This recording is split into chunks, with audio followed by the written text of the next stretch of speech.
Boa noite, irmãos, graça e paz. A nossa meditação nessa noite é em 1 Pedro, capítulo 2, no verso 9 e 10. Espero que você tenha feito o seu culto, tenha entregado teu louvor a Deus, a tua adoração, seus pedidos de oração e agradecimento na presença dele. Deixa eu fazer a leitura. Diz assim, 1 Pedro, capítulo 2, versículo 9 e 10. Vós, porém, sois raça eleita, sacerdócio real, nação santa, povo de propriedade exclusiva de Deus, a fim de proclamar das virtudes daquele que vos chamou das trevas para a sua maravilhosa luz. Vós, sim, que antes não erais povo, mas agora sois povo de Deus, que não tinhas alcançado misericórdia, mas agora alcançaste misericórdia.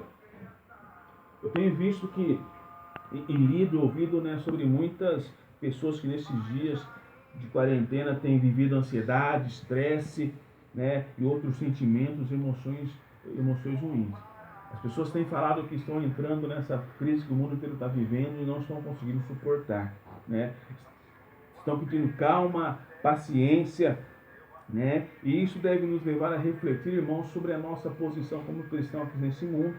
Porque muitos têm reclamado dos relacionamentos, Estão com a família e não estão suportando mais, estão com seus filhos e não estão suportando mais, estão nos relacionamentos e não estão suportando mais. E nós, como igreja de Cristo, como que nós estamos? É isso que nós precisamos nos atentar, irmãos. Porque nós somos diferentes agora, somos nação santa, geração eleita, um povo exclusivo de Deus. As pessoas têm dito que nós sairemos dessa crise mais fortalecidos, mais unidos. Mas, irmãos, isso não é verdade. A verdade é que nós vamos sair dessa crise da mesma forma que nós entramos, se nós não voltarmos os nossos olhos para Deus. O que eu estou dizendo com isso? Nós não sairemos unidos se nós não entramos unidos.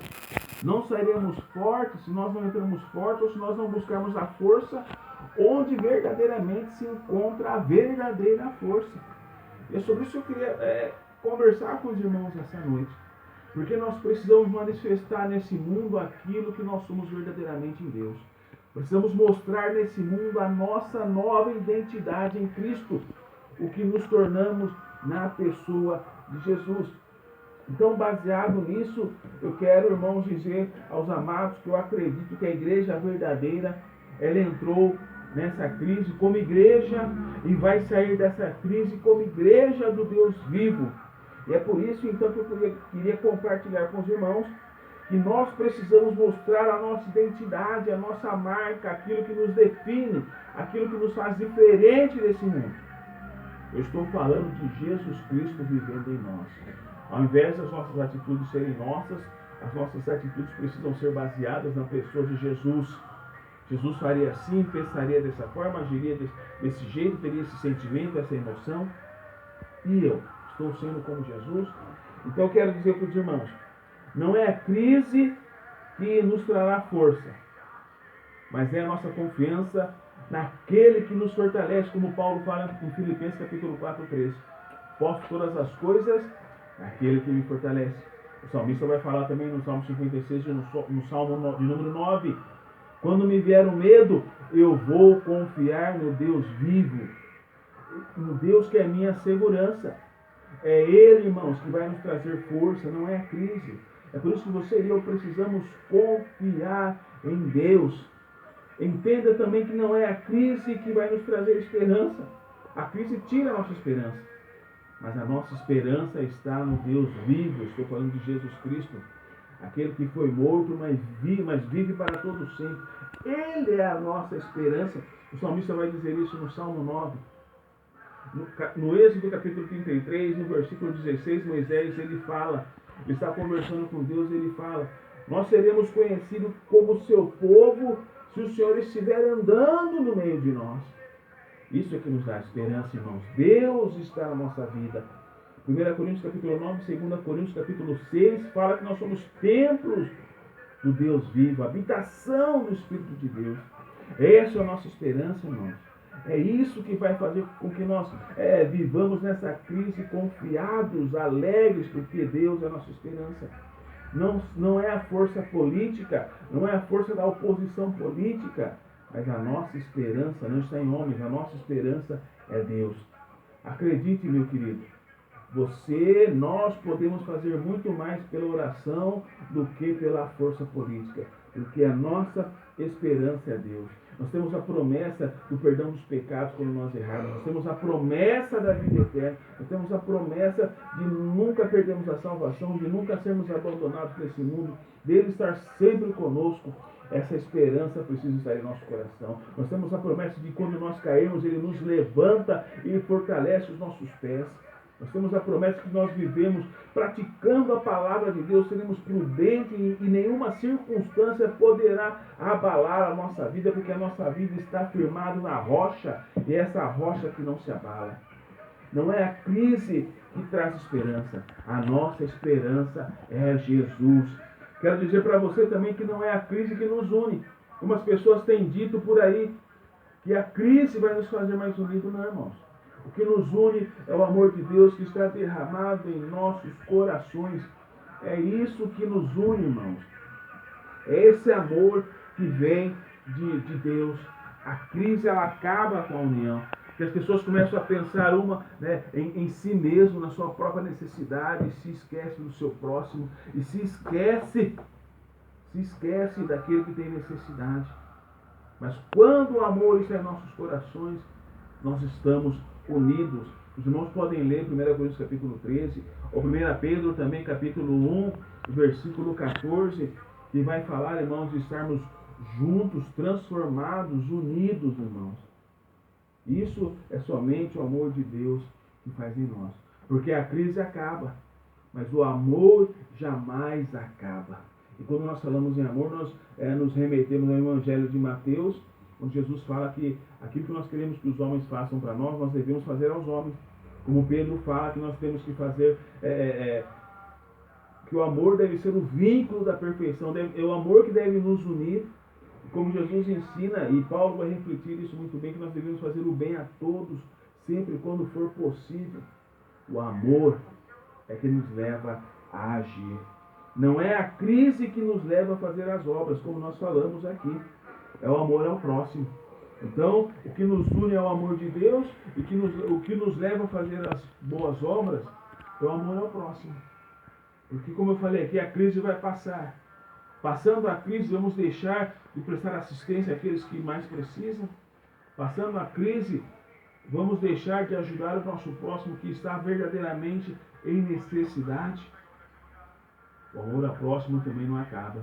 É o segundo mandamento, semelhante ao primeiro: amar ao próximo como a ti mesmo.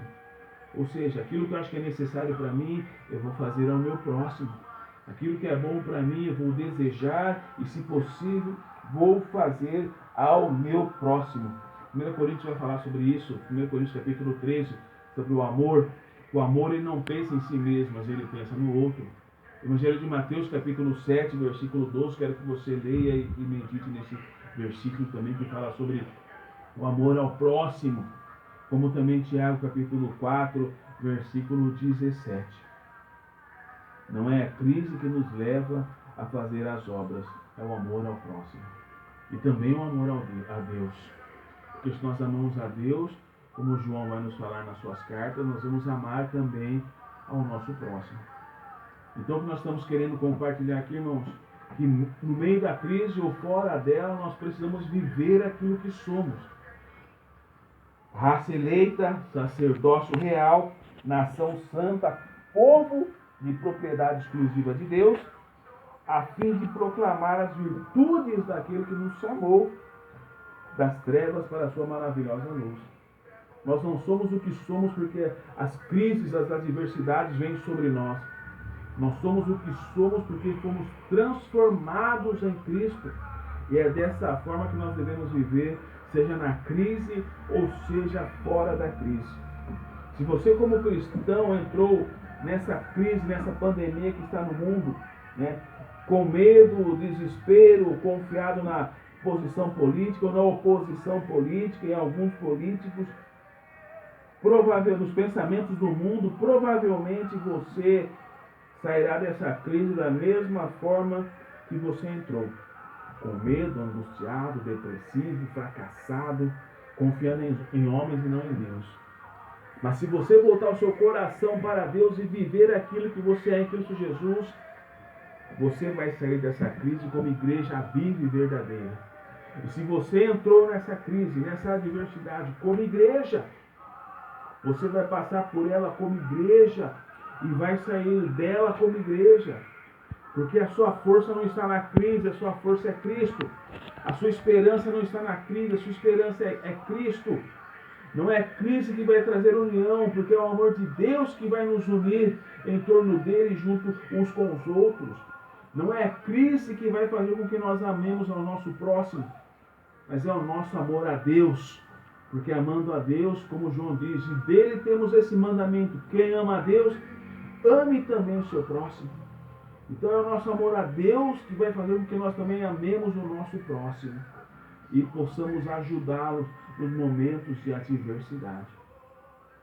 Então, se você, como nós falamos aqui, entrou nessa crise com a identidade certa, você sairá fortificado, fortalecido, unido, cheio do amor que vem de Deus, pois Cristo está vivendo em você. Eu quero terminar dizendo: não são as circunstâncias que moldam o nosso caráter, é o que está dentro do nosso coração. Se Cristo está em você, viva como igreja, na crise ou fora da crise. Assim como Paulo disse: eu posso todas as coisas naquele que me fortalece. Então que você e eu possamos durante todos os dias da nossa vida, irmãos, viver aquilo que nos tornamos na pessoa de Jesus Cristo. Um povo diferente, a fim de mostrar a esse povo que a força não está na crise, que a união não está na crise, que o amor não está na crise, que a esperança não está na crise, mas que tudo isso se encontra na pessoa de Jesus. E que as pessoas possam encontrar em nossa vida a pessoa de Jesus, a esperança viva que Ele é. Que elas possam abraçar essa esperança também e saber que em todas as situações Deus está no controle. Deus abençoe a cada um, em nome do Senhor Jesus. Graça e paz a todos.